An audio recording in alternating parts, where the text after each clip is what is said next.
做咩？你想食杯麵咩？係啊，嗯？好蘇聯㗎啦，阿普京，我好中意佢。做咩？佢樣實在太似列寧啦。有咩講啊？太惡啦！但係佢有嗰種蘇聯嘅感覺啊嘛。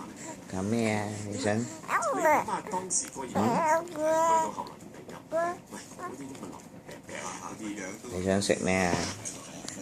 普京個樣就都幾靚仔下啦嚇，咁又夠惡啦。想食咩？其實係㗎，樣係有攝攝地係啊，即係你硬係覺得佢心入邊唔知諗乜嘢。媽咪咧？你揾媽咪啊？我食飽飽咯咪？嗯？都係想控制嗰個以前陳生咁啦。啊！食飽飽講嘢啦，係咪？哦，係。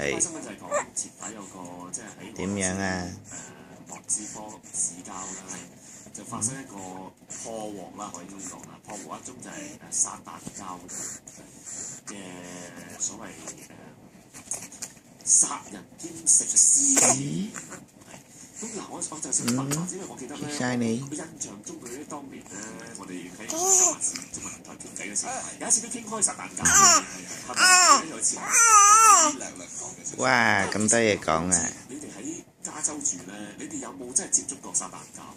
講真，我諗我就冇啦，即係唔知會唔會有啲係阿爸底係撒旦教嘅人㗎？係先，咁開心。佢即係冇人係話我撒旦教。嗯？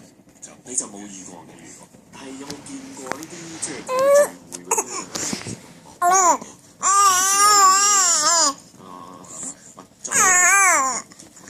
你加州冇見過係嘛？哦，即係話原則上你哋係喺呢個大快活嘅世界裏邊生活，冇比較光明生活嘅。